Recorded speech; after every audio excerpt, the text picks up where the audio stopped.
A Bullet in the Ballet by Caryl Brahms and S.J. Simon. Abridged and read by David Rumelle. Episode 6.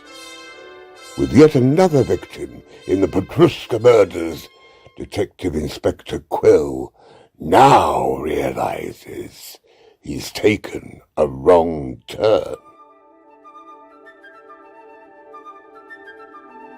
Although Palouk went to his grave with a grouch at the scant notice taken by the world of his quitting it, Pavel had no such grievance. He was definitely a front-page story.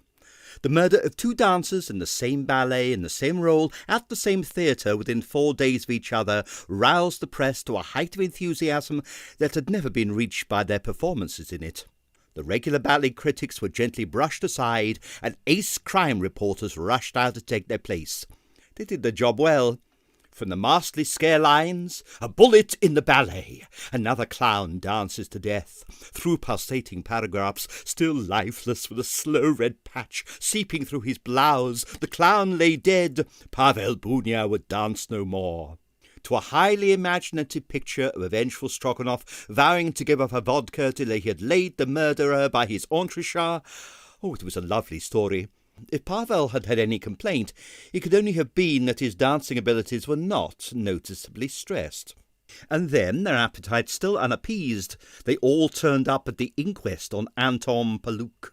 The coroner, Mr. Asa Zug, whose only distinction up to date was that his was the last name in the telephone book, welcomed them with gusto.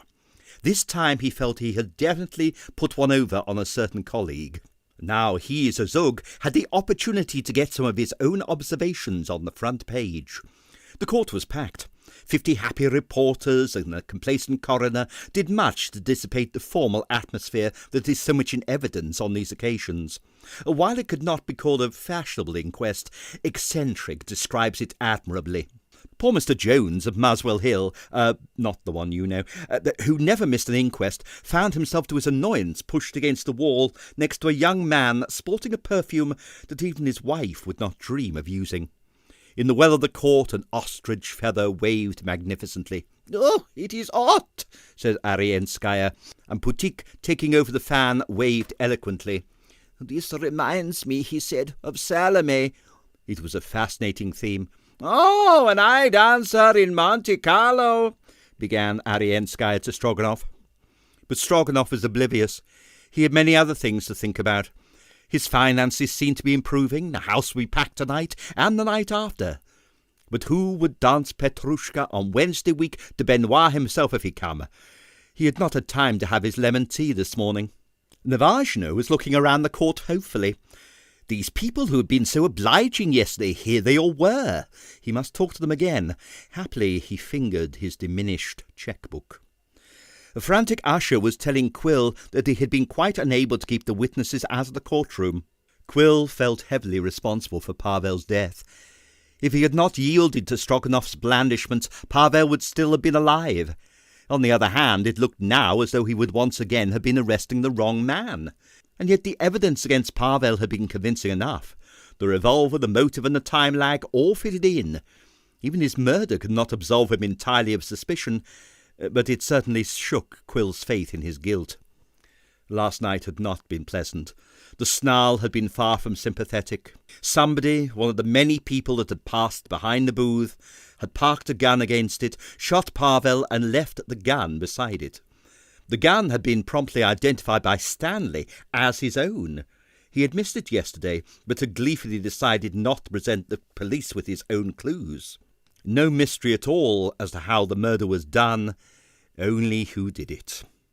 Once again his notebook was bristling with names, but the detective's handbook, "Eliminate your suspects with caution," was singularly unhelpful. Quite frankly, he had not the remotest idea who had killed either of them. In the meantime, he would not stress his suspicions of Pavel to the coroner. The jury were looking intelligent. In the witness box, the Balletto Medico was telling his story.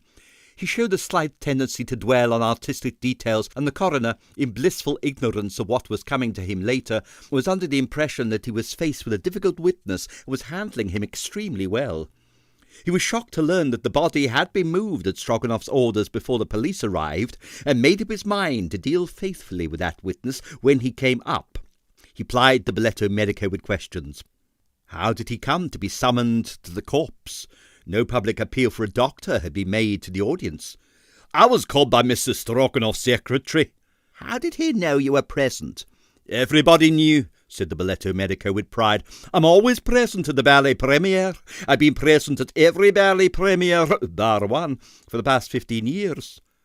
Which one? Asked the coroner, interested in spite of himself. Garden, no. And why was that?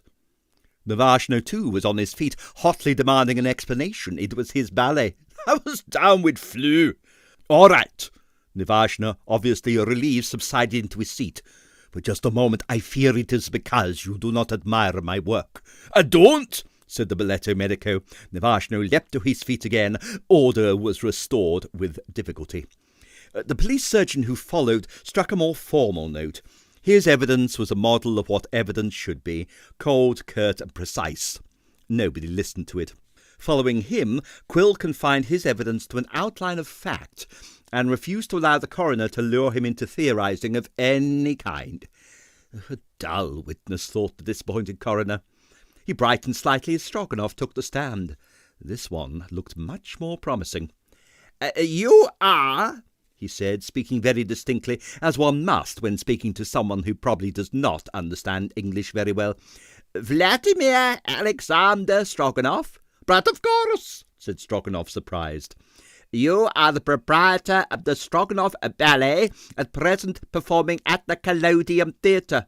Oh, we try to get Covent Garden, explained Stroganoff, a little shamefaced. He's not good ballet, he conceded magnanimously.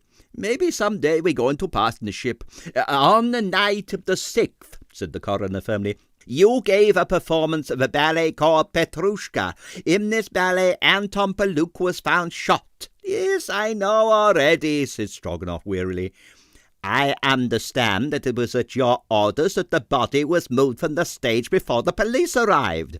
Of course, beamed Stroganoff. I give all the orders in my company. Oh, Gilblag, said Arienskaya loudly. Silence, said the usher. What made you do this thing? Stroganoff looked perplexed. But what else can I do? Would you wish that I leave poor Anton in the middle of the Ajax decor, a ballet that he could never support? He had no taste, shouted Navashno defiantly. It is well known. Silence, said the usher. But were you not aware, pursued the coroner, still sweetly responsible, that the police would want to find everything undisturbed? But the audience very disturbed that they find dead body on my stage in my theatre, retorted Stroganoff. The police, they do not pay for seats. The audience, they do. But was it essential to continue the performance that night with your dancer shot?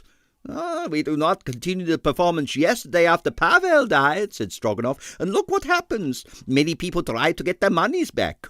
So, said the coroner less affably, your box office meant more to you than the death of your leading dancer. You did not care that your action might be helping a murderer to escape. The ballet must go on, said Arienskaya. Silence, said the usher. Mais, mon cher, I put it you as one artist to another, burbled Stroganoff. Where would my ballet be if at every little accident we make a stop? We must continue. In Bled there are riots, but my company, it perform every night. Some town in Mexico, they killed the president in the Entrecht. But the ballet Stroganoff, it ignore, and we give the last act to new president. They shoot him too next week. It was very sad. And then there was Paris. Big night, fashionable audience, all seats paid for. Pilaf was with us then. He danced Petrushka. It was in the bill that night. And then half an hour before the performance, I go to his dressing room and poof, he is suicided. But do I lose my head? No. We give instead that old favourite Casse Noisette in its entirety. A little unrehearsed perhaps, but the audience, they are pleased. And later I give the role of Petrushka to Anton. He stopped suddenly. Tiens, he said, that is curious. My 3 Petrushkas. They are all dead. During the scuffle at the press table that followed, Quill passed a note to the coroner. The coroner nodded. This Mr. Pilaf, he asked. You say he committed suicide. What form of suicide? He shot himself. What was his reason for suicide? Who can tell why an artist kill himself? Asked Stroganoff. Maybe he loves someone who do not love him. We are all very excited about it at time, but it's soon over and we go back to work. Our work, says Stroganoff, is to us everything. We eat, we drink, we laugh, we kill, but first of all we dance. A dance, he went on, warming to his theme. Quill began to feel a certain sympathy for the coroner. He'd been through it himself. Stroganoff was now well in his stride. Words cascaded from him in the mingled stream of French, Russian, and occasionally English. The coroner bleated at him pathetically. The clerk rallied to him with a series of shocked hushes, but they might as well have tried to stop a sports car at an amber light. It was a naturalised juryman who rescued the court. He shouted something in Russian. The uncouth adjective jerked Stroganoff out of his stride. He abandoned his discourse and began to reply in kind. The coroner, taking no further chances, dismissed the witness hurriedly. But his evidence, extricated from its froth, was the stone that started a great many rings of activity. 3 dead Petrushkas were a lovely gift to the press. They linked the 2 London murders, sensational enough in themselves, to the eerie chain of the supernatural, the theme that always fascinates, paving their way to superstition and panic. Already members of the company in court were whispering to each other, speculating with delightful shivers upon who would be offered the role next. For Quill, the news meant a new factor in his inquiry, the dispatch of telegrams to Paris, a possible reshuffle of all his ideas. Stanley was now in the box, efficiently furnishing details of his name, education, and career. His description of his own indispensability to the ballet nearly brought Stroganoff back hot-foot to deny it, while his version of the assistance he had given the police tempted Quill to do the same. "Why," said Stanley, "it was he who, by sheer deduction, had found the revolver with which Palluque had been shot." This was the first the court had heard of any revolver, and the coroner turned a reproachful eye on Quill. Quill quickly passed up a note stating that the police were not yet ready for this aspect of the case to come out. But Mr. Zazug was not to be browbeaten. He dismissed Stanley and recalled Quill. "Did you," he asked, "have the revolver given to you as stated by the last witness?" "Yes." "Has it been established as the revolver that killed the deceased?" "Yes." The coroner paused before putting the vital question. He was aware that Quill did not want it asked, but he was not going to let the police bully him and suppressing all the more interesting evidence. "Has the owner of the gun been traced?" Quill was furious. "Yes." "What is his name?" "The police would prefer not to disclose it at the moment." "Is that so? Curiously enough," said the coroner mildly, "I was under the impression that I was conducting this inquest, not the police." He was asking for it, thought Quill. All right, he'll get it. "His name is Pavel Bunia." The effect was extraordinary. For the first time in the history of the Ballet Stroganoff, you could have heard a pin drop. "The man who was killed last night?" said the coroner, hollowly. "Exactly," said Quill. "Are there any further questions you'd like to ask?" No. There was another scuffle at the press table. Quill stepped down, leaving the coroner a prey to conflicting emotions. By his own insistence, he had unearthed a sensational piece of evidence, but if he followed it up, it was likely to result in a verdict of murder against the person who had himself been murdered. Could he risk that anomaly? Mr. Zazug decided he could not. The coroner called the next witness. This was Petite. Quill himself was vaguely uncertain why he'd caused the old man to be subpoenaed, but Petite took his importance for granted. He beamed affably at the coroner, the jury, and the press. He beamed at Arienskaya and Quill. He beamed at Stroganoff. He even beamed a trifle absently at Navashno. "Your name," said the coroner, "is P. Petite, oui? You are a dancer with the Ballet Stroganoff?" "Assuredly. My legs have got a little tired, but my elevation is perfect." Petite turned triumphantly in the direction of Stroganoff. "You see, that one he understands." "You are a small part dancer," said the coroner tactlessly. "Who say that?" Putik swung round again, while Stroganoff tiptoed guiltily towards the doorway. "It is true," Putik explained to the court, "that now I dance only small parts, but it was not always so. At the Mariinsky," and before the coroner could stop him, he plunged into a recital of his triumph. "And it is agreed that I dance Petrushka." "Oui, oui," said Stroganoff, winking heavily at the coroner. "Bon," said Putik, all affability again. "You shall see that I am superb.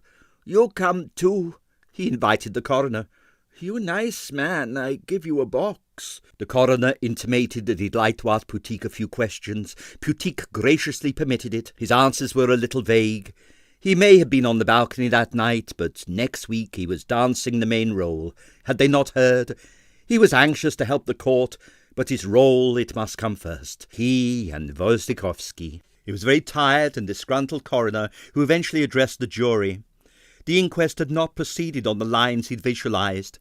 Instead of holding the centre of the stage as he had intended, he'd been thrust firmly off it by the powerful personalities of the various witnesses.